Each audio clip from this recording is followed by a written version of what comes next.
Hi. Hello and welcome to our very first Animal Crossing Learn With Me piano lesson.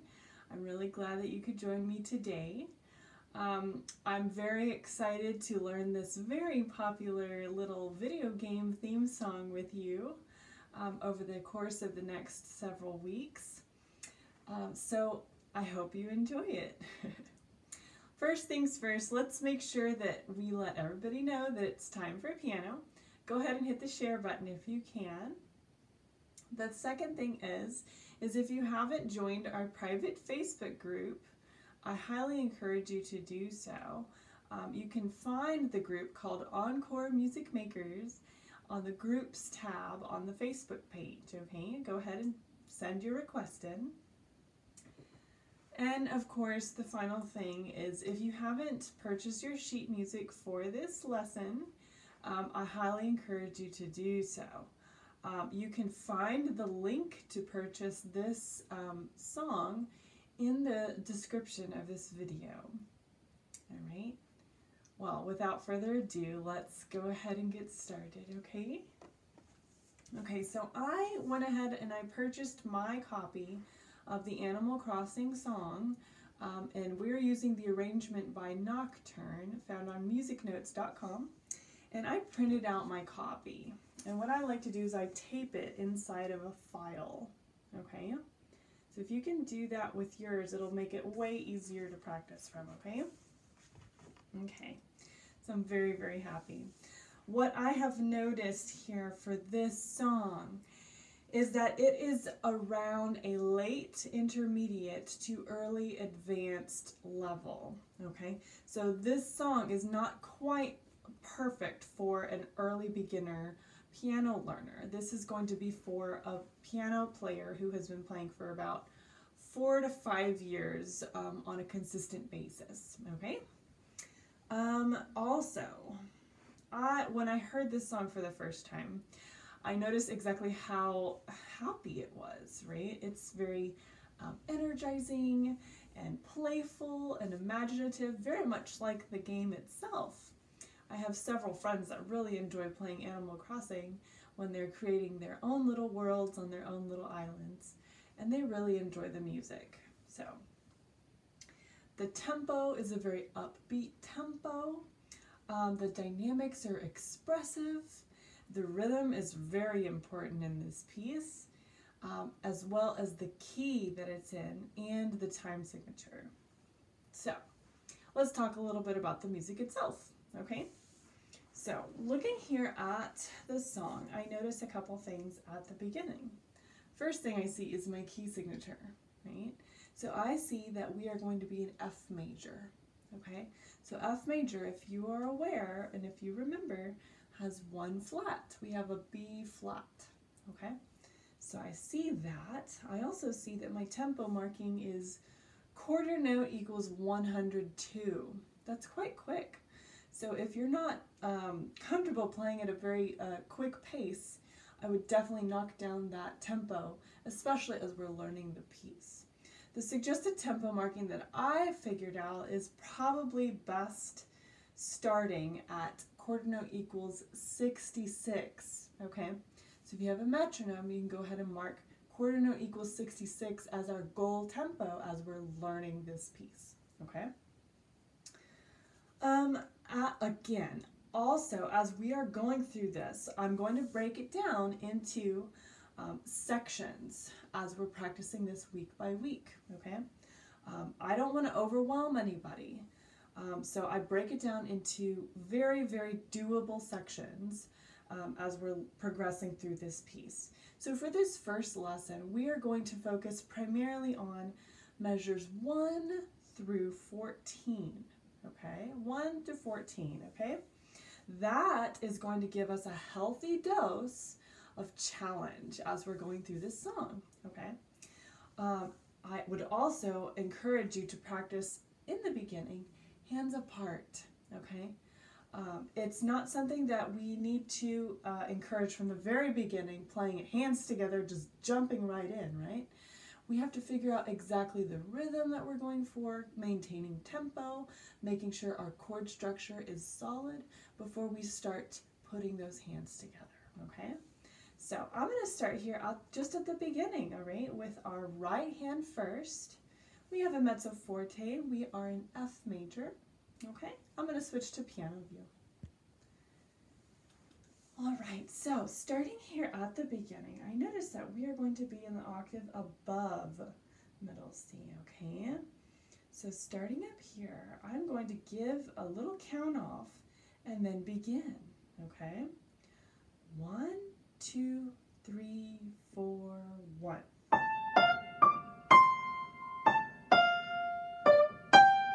2, 3. 1, 2, 3, 4. 2, 3.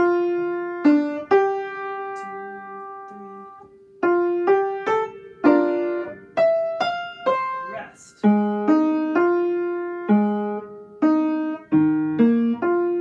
Yeah, okay, now low D flat. 2,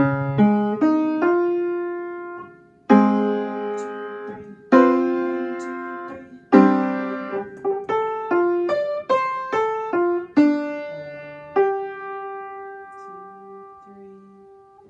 Yeah, okay, so I'm sure you noticed there are some really interesting rhythms going on in this song, right?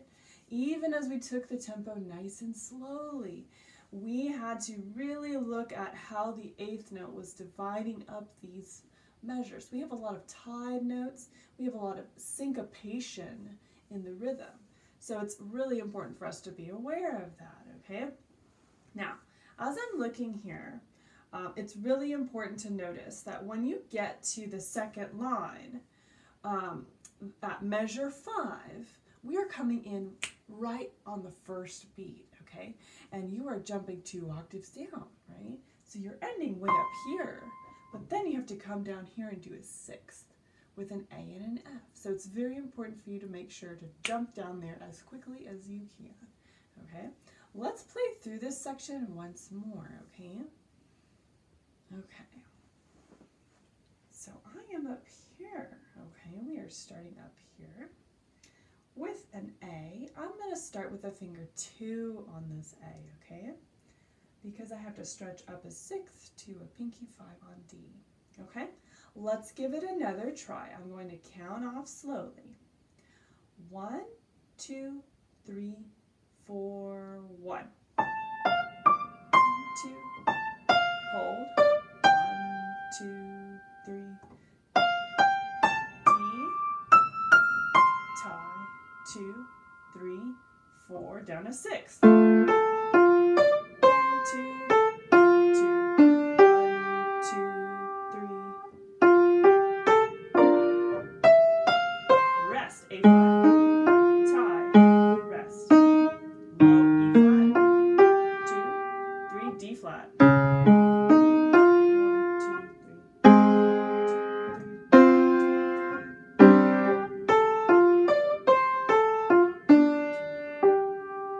2, 3. Yeah, okay.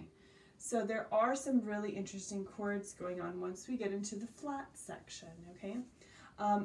Things to note, at measure 9, if you can grab your pencil, measure 9, the very first note that's below those 3 ledger lines in the right hand, that is a low bass clef E flat, okay? So write E flat on the top of that and give it a circle, okay?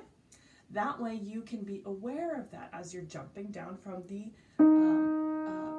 E flat in the middle part, the middle register, right? So we're going down to E flat with our thumb.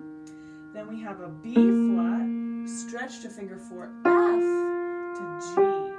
Okay, so that's our measure 9. Let's try that once more.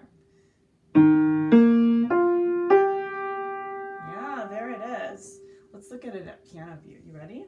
I'm really stretching my hand. Yeah, let's try that again. Very good. All right. Now, the very next next measure is also really, really stretching down into that bass staff. The very first note there, 4 ledger lines down in the treble staff, is a low D flat. Okay, so go ahead and write a D flat and circle it. Okay, that way you're aware of just exactly how low you need to go. All right, so D flat, then we stretch to an A flat, and then we have E flat F. So let's see what that looks like and sounds like. Okay, so we've got a D flat, A flat, E flat, F. Okay, let's look at it piano view so you can see how far I'm stretching my hand. We have thumb on low D flat, A flat, E flat, F. Yeah, let's try that again. Very good. Once more.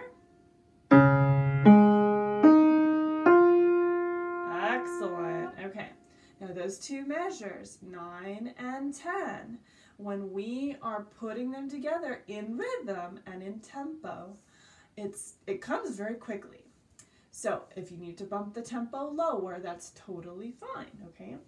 So let's put those two measures together. I'm going to count off. 1, 2, ready, play. 1, 2,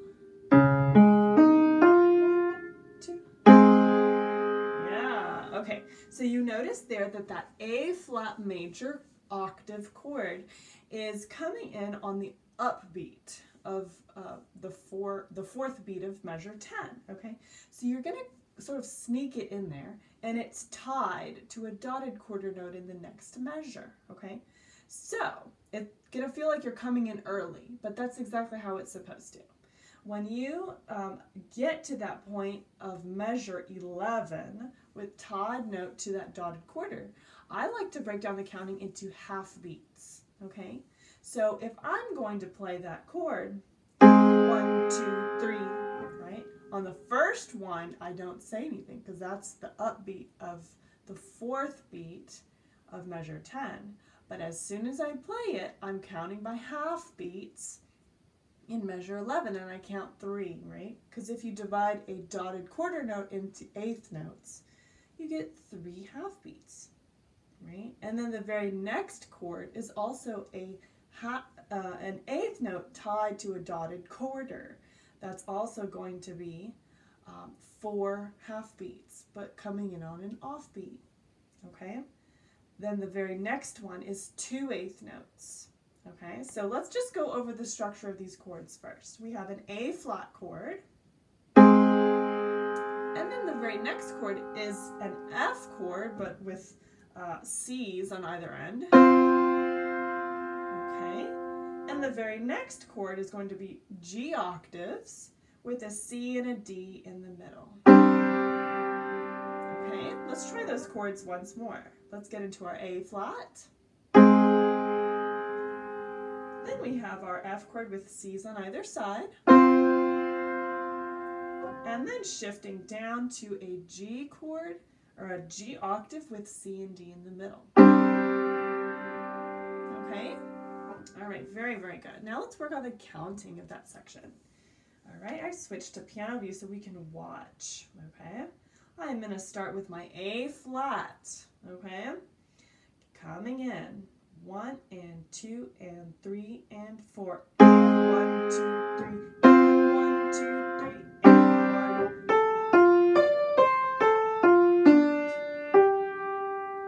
Yeah. Did you see how that G chord, this one? I'm not holding it nearly as long as the chords prior because it's only 2 eighth notes worth of beat.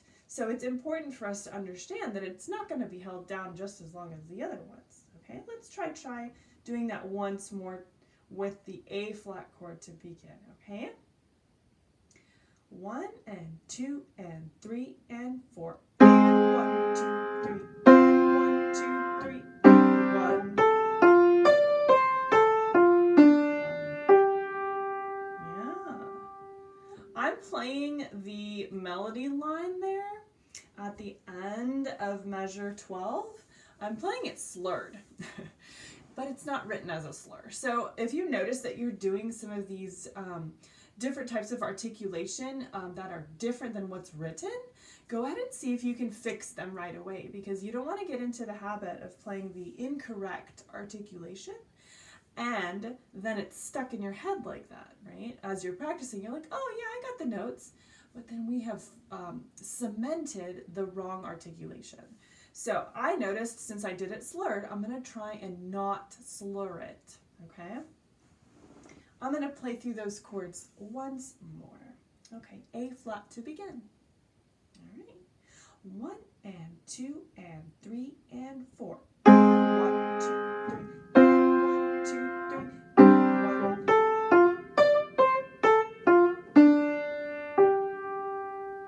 Yeah, that was a lot better.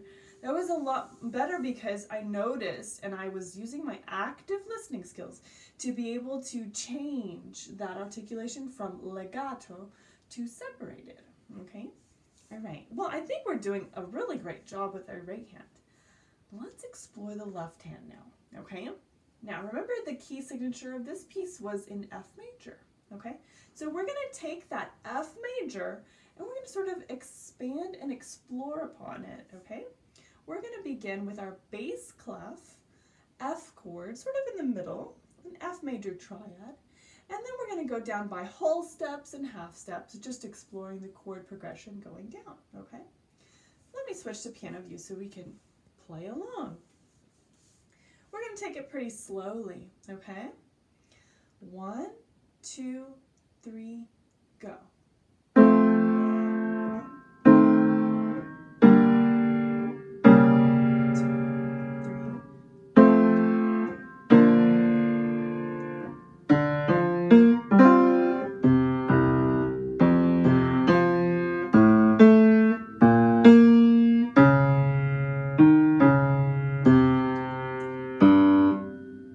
D flat.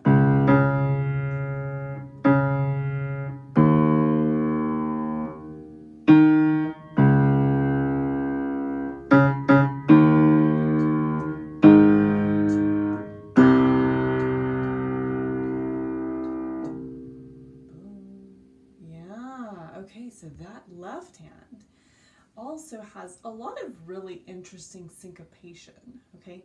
As we're learning these very, very fine-tuned rhythms, I would highly recommend listening to Nocturn's piano arrangement on YouTube, okay?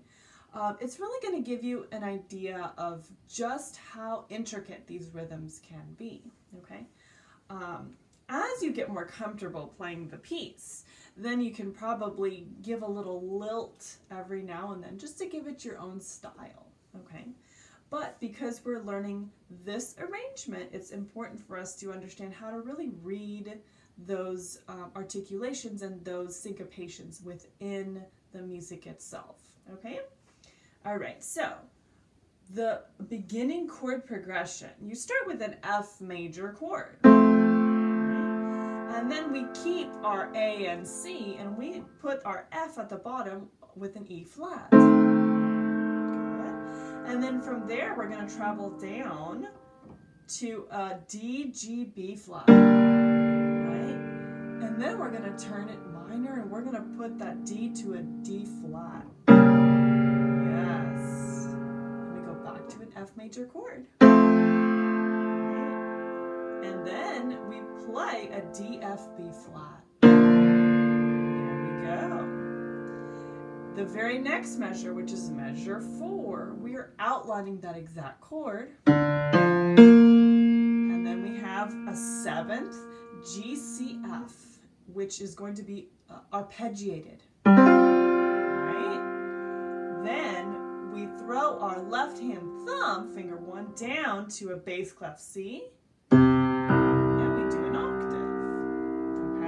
Let's watch that first line in piano view. All right. So looking here, we're going to start here with that F major triad, okay? Watch my fingers as best as you can, okay? Again, the fingering that I'm using is suggested fingering. It's not necessarily the fingering that works best for you, but it is the one that works best for me, okay? So watch carefully. 1, 2, 3, 4.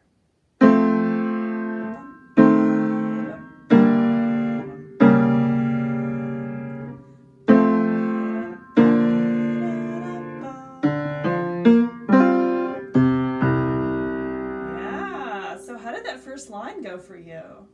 Was it pretty tricky? Yes. Okay, let us try it once more.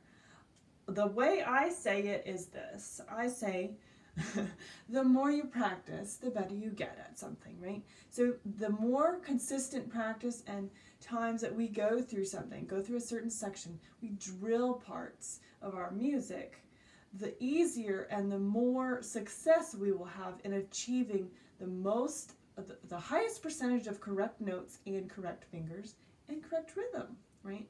Because you're giving yourself the chance to fix the mistakes that you're making, okay? So that's why I like to go through things multiple times, okay?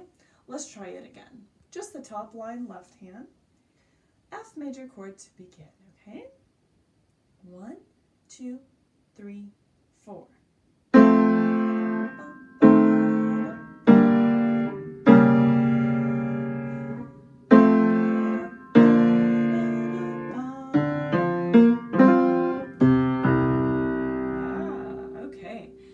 Little by little, it's going to improve, okay?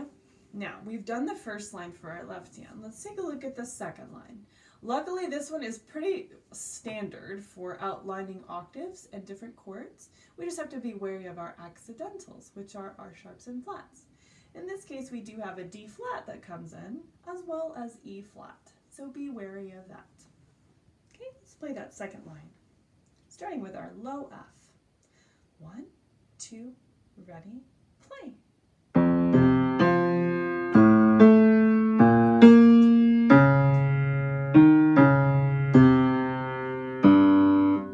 D flat. Yeah, okay, that one was not so difficult for me. Notes-wise, it was pretty straightforward, but the rhythm, the syncopation is what made it difficult. So let's try it once more. Starting at measure 5, we're going to go all the way the second line, just the left hand. 1, 2, 3, 4.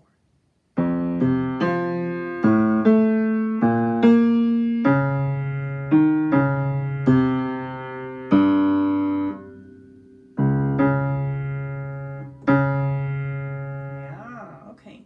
Now I'm going to continue. I'm going to continue here at measure 9, the third line, and I'm going to play actually all the way up the third line, all the way to the end of measure 13. Only because it's one more measure to achieve that whole section that we are learning for this week, okay?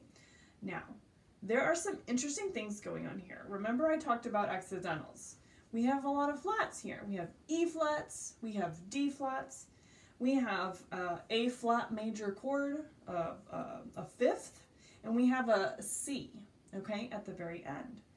Some of these are octaves, some of these are single notes. So it's not necessarily too tricky as far as figuring out the notes, but remember what I said.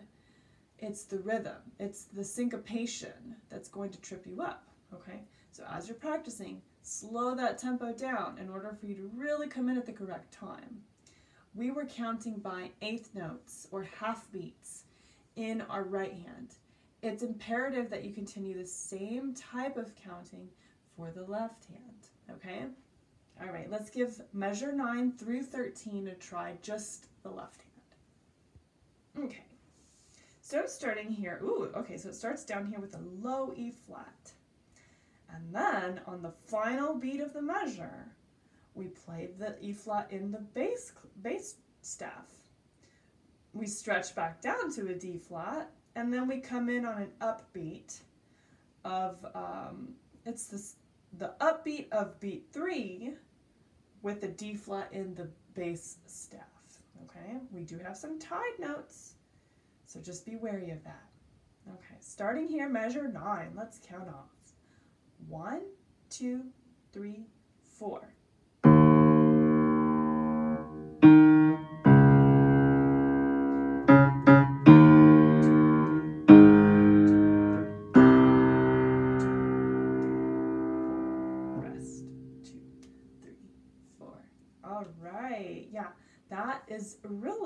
for the left hand. Remember, the syncopation is going to be what's going to be most difficult, okay? So what I'm going to do to work that is to slow the tempo down even more at measure 9, okay? So let's try that again with the E flat. Measure 9. I'm going to count off even slower, okay? 1, 2, 3, 4. 3, 4. 1, 2, 3, 4. 1, 2, 3. 1, 2, 3. 1, 2, and 3, and 4, and yeah, so that probably helped quite a bit more, okay? As you're working through these sections, hands apart of this first part of Animal Crossing, it's really important for you to make sure that that syncopation is correct, okay? Now, the first half of this week's practice, it is probably a good idea for you to practice hands apart like we did today for lesson, okay? As you're getting more comfortable with the hands being apart, try to put them hands together in small sections. Sort of like we did here with this one, was we took it line by line, okay? Luckily, we're able to do that in a fairly organized fashion for this first part of the song. But if you find that there are smaller sections that you can extract, drill, and work on separately, hands apart, then it might be more successful for you, okay? Now, at the end of probably close to the second half of the week of practice, try putting it hands together, okay? But remember my suggested tempo marking. I suggested quarter note equals 66. That is the goal tempo for that first week of practice, okay? It's not going to be the goal tempo for the entire song that we've learned, but for this stage of practice in learning this song, that's going to be our goal tempo, okay? We can slowly bump it up as much as we can in the tempo as we get more confident in our notes and music, okay? Now, I'm very, very happy that you were able to join me today for this lesson. Before I end this lesson, I'm going to attempt as best as I can to play this first section for you, hands together. As your teacher, I think it's important for me to just show you that I'm not perfect, but I am definitely making an attempt to try and learn this along with you, okay? My years of practice lend itself to having pieces like these in early advanced levels to come fairly easily to me, but that doesn't mean that it's easy. I still have to practice because I'm a regular person just like you. So let me see what I can do here with this first section of Animal Crossing, New Horizons. Okay, this is measures 1 through 13. All right, guys, wish me luck. 1, 2, 3, 4. Let's see, I already messed up. All right, let's try that again. 1, 2, 3, 4.